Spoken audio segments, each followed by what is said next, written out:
Bienvenue à vous si vous venez de nous rejoindre. Retour sur le plateau d'Ado Kids TV et notamment le monde de Jerry, le premier rendez-vous scientifique de la soirée. Pipi, yeah! Nous sommes repartis pour la suite avec le 17h30 de Scientifique 31, un des plus grands scientifiques de notre ère. Je vous souhaite un excellent été en notre compagnie. Soyez les bienvenus à vous pour cette grande aventure. Nous sommes ensemble pendant 30 minutes jusqu'à 18h et vous êtes les bienvenus. C'est parti!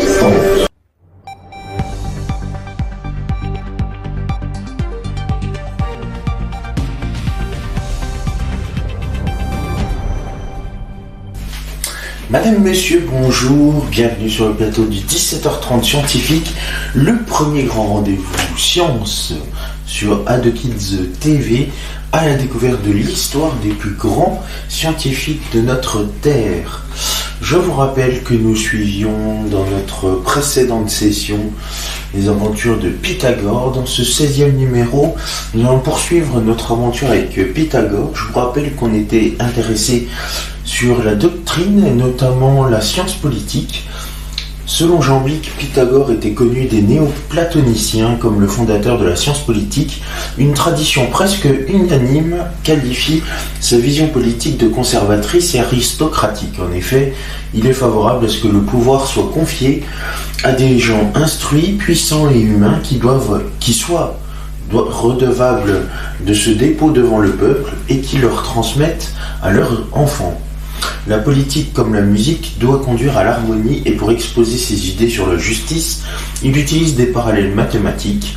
Il est favorable à la proportionnalité du droit politique, à chacun selon son valeur, plutôt qu'à l'égalité prônée par les démocrates. Nous en étions restés à là et nous allons poursuivre notre aventure sur la science politique. Selon Pythagore, le fonctionnement de la cité doit s'appuyer sur des lois d'origine divine auxquelles tous sont soumis, sénateurs compris.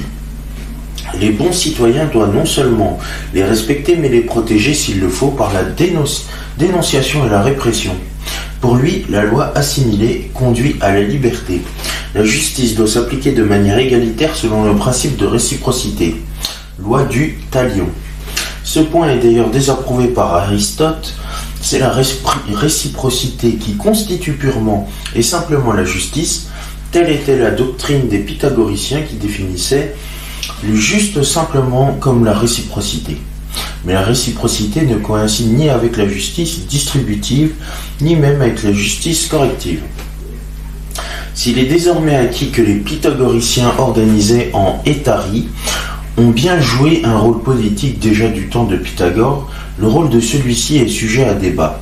Chef politique, législateur, simple inspirateur, pour Delatte, la conclusion est claire. Le plan initial de Pythagore n'était pas politique mais moral. Mais progressivement ses idées, par le biais de son école, ont envahi le champ politique. Archytas de Tarente, stratège de Tarente pendant 7 ans, mais aussi savant et philosophe pythagoricien, est le type du philosophe roi. Platon le rencontre physiquement dès moins 388 et il imagine le philosophe roi idéal en moins 370 dans sa République. Tant que les philosophes ne seront pas rois dans les cités, ou que ceux qu'on appelle aujourd'hui rois et souverains ne seront pas vraiment et sérieusement philosophes, il n'y aura de cesse au mot des cités. La République, 5e, 473 C. Quelques pythagoriciens furent cependant démocrates, dont Théagès. L'enseignement ésotérique.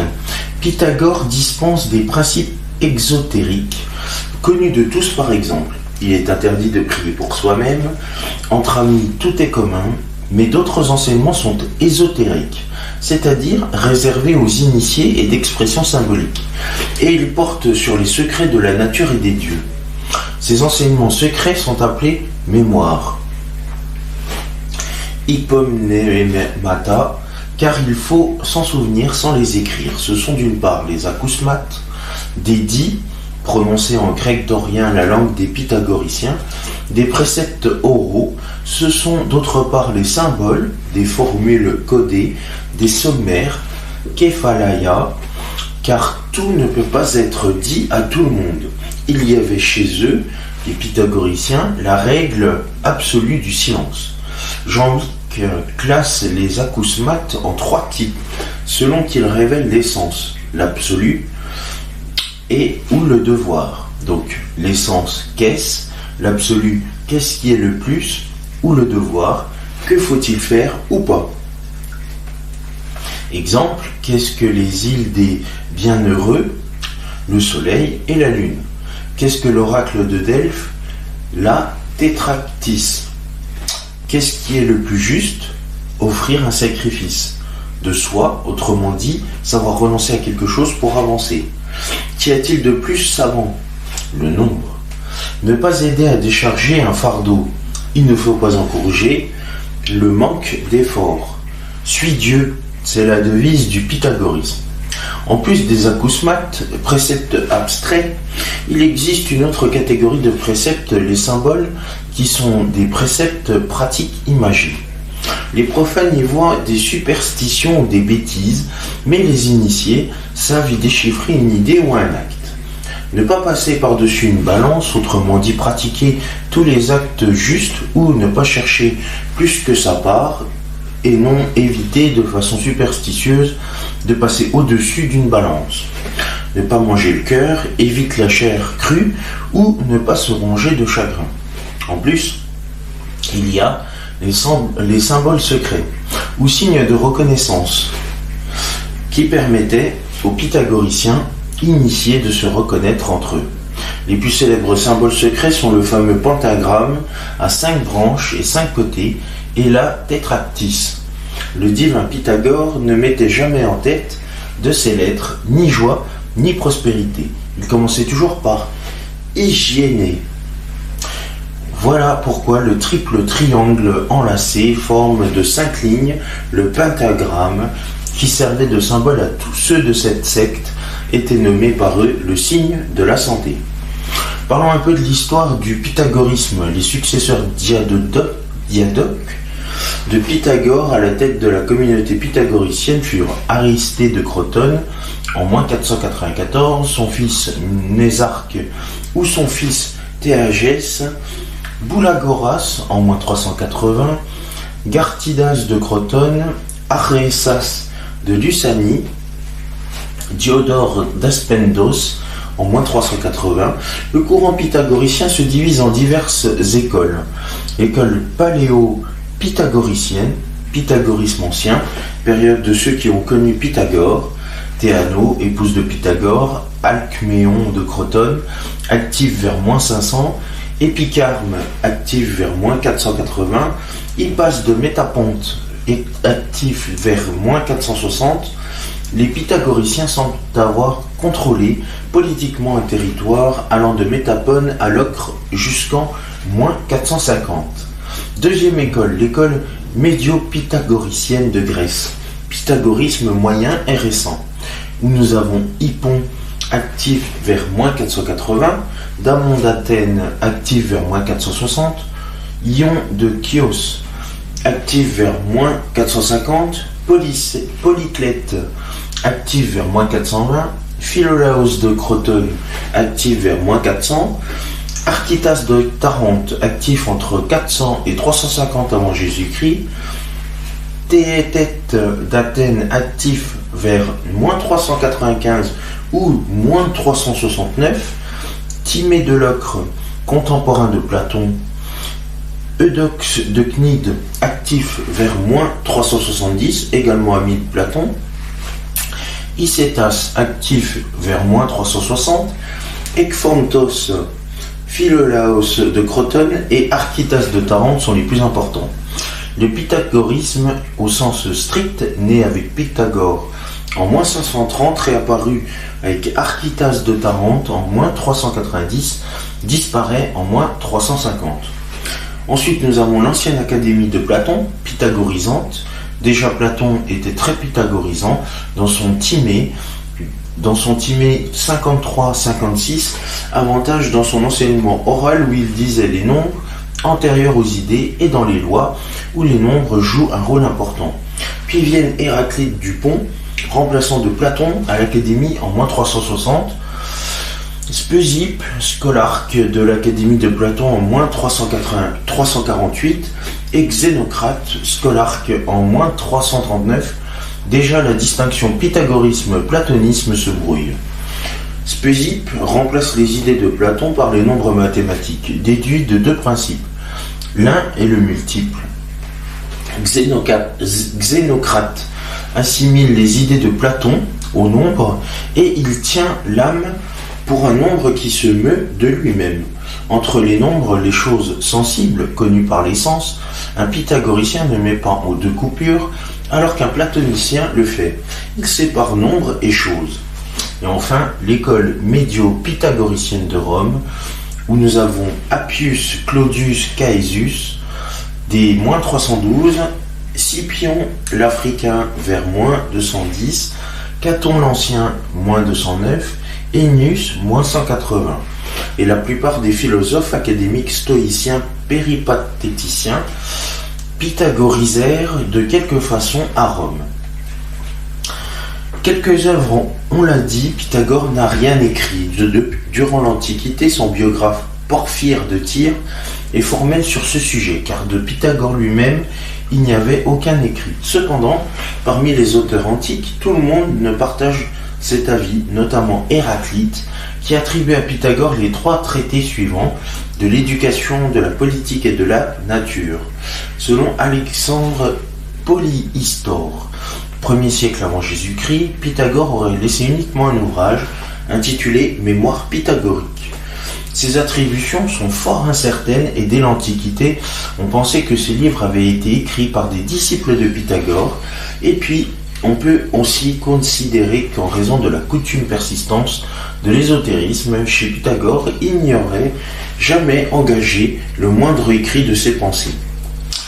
Au niveau des héritages, nous avons, parmi les influences reçues, manifestement le pythagorisme était influencé par l'orphisme, mais aussi par le chamanisme apollinien des hyperboréens, Aristée de Proconèse, etc.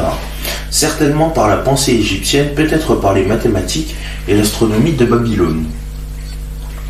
Influence transmise, la richesse des travaux de l'école pythagoricienne a été telle que ses idées et découvertes ont inspiré nombre de courants de pensée. Pythagore a influencé toutes les époques et toutes les cultures d'Occident et d'Orient, toutes les disciplines mathématiques, musique, philosophie, astronomie, etc. Son encyclopédisme en fait une pensée totale avec interpénétration et ramification. En art, Pythagore inspire l'architecte romain Vitruve au 1er siècle, puis les théoriciens du nombre d'or comme Luca Pacioli, théorie illustrée par Léonard de Vinci en 1509. Les écoliers qui étudient le théorème de Pythagore ou apprennent la table de multiplication dite de Pythagore s'inscrivent dans sa lignée. Pythagore a fondé une véritable religion et un grand nombre de légendes se sont développées autour de lui. Dans le domaine ésotérique et initiatique, son œuvre continue dès 1410, le manuscrit Cook, ligne 216, un document de base de la franc-maçonnerie opérative, mentionne Hermès et Pythagoras. Des loges franc-maçonniques se réclament de la pensée pythagoricienne, comme la Grande Loge Suisse Alpine, GLSA, la franc-maçonnerie française ainsi que la loge italienne. Quelques écrits pythagoriciens sur Pythagore, notamment Daniel Delattre, les pythagoriciens anciens, les pythagoriciens moyens, les pythagoriciens récents, in les présocratiques aux éditions Jean-Paul Dumont. Nous avons également Giovanni Pugliese Caratelli, les lamelles d'or orphiques, instructions pour le voyage d'outre-tombe des initiés grecs, traduction de l'italien, Paris, aux éditions Les Belles Lettres. Nicomaque de Géraz a écrit Theologoumena Arithmeticae en avant 196, date de sa mort. In Photius Bibliothèque, traduction de Richard Henry, aux éditions Les Belles Lettres. Diogène Laërce, Vie et doctrine des philosophes illustres, vers 200, livre 8. Aux éditions Le Livre de Poche de la collection La Pochothèque. Anatolius sur la décade avant 270 aux éditions par R. Heiberg in Annales International d'Histoire. Porphyre, Vie de Pythagore, et vers 270, édition et traduction des Places aux éditions Les Belles Lettres. Jamblique, Vie de Pythagore, lettre à Marcella, vers 310. Introduction, traduction et notes par Brisson et Second aux éditions Les Belles Lettres. Pseudolysis, les vers d'or. Hiéroclès d'Alexandrie, commentaire sur les vers d'or des pythagoriciens, traité sur la Providence, texte introduit, traduit et annoté par Noël Aujoula et Adrien Le Cerf aux éditions Les Belles Lettres. Hiéroclès, commentaire sur les vers d'or des pythagoriciens vers 480, traduction Mario Meunier aux éditions L'Artisan du Livre.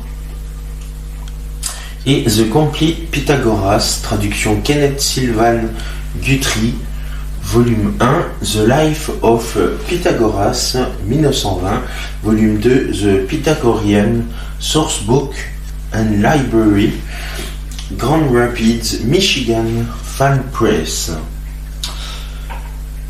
Des études antiques avec Aristote des pythagoriciens, The Complete Works of Aristote, The Revised, Oxford Translation, Jonathan Barnes aux éditions Princeton.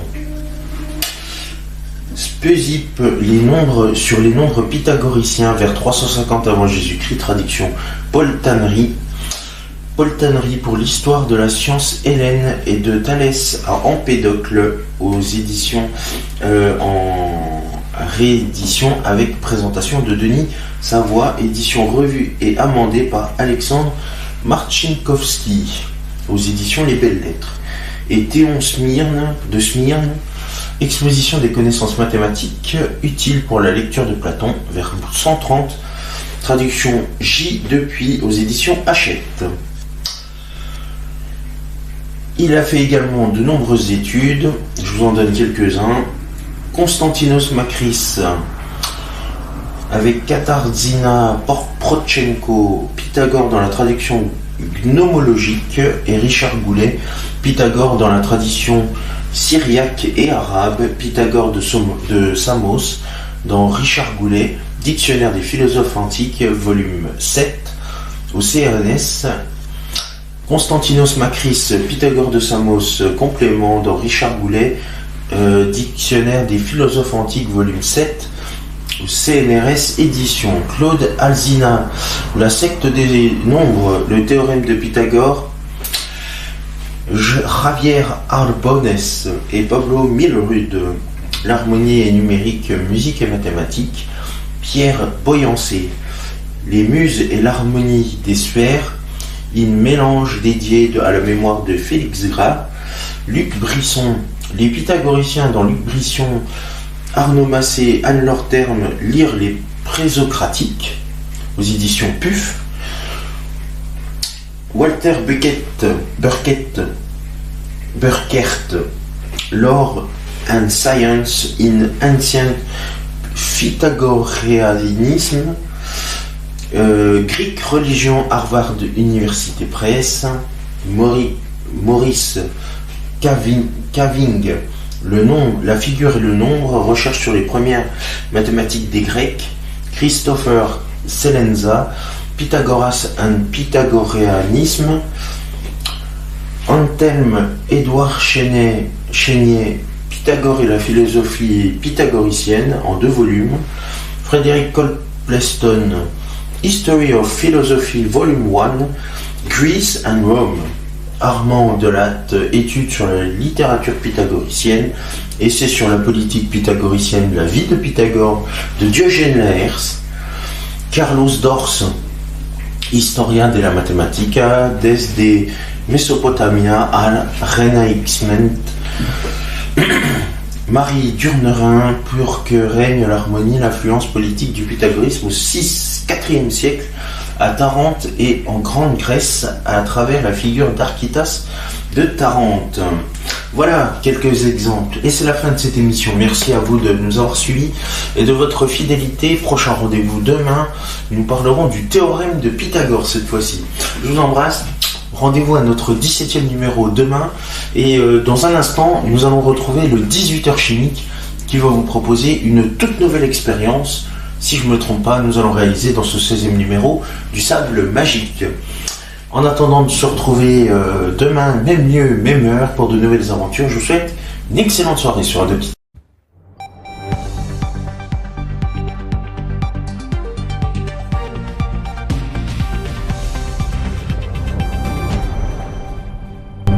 Mes petits poussins, mes petits poulets, vous pouvez voir s'afficher sur votre écran les réseaux sociaux, mais aussi le compte YouTube d'A2Kids TV. Commentez, likez sur Facebook et Instagram et abonnez-vous à la chaîne YouTube d'A2Kids TV. Et c'est la fin de ce 17h30 scientifique. Merci à vous de votre fidélité de nous avoir suivis. Prochain rendez-vous demain.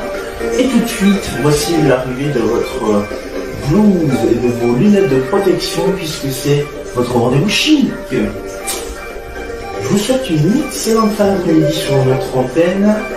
Bon début de soirée et on se retrouve dans quelques instants pour la suite de nos aventures du monde de Jenny.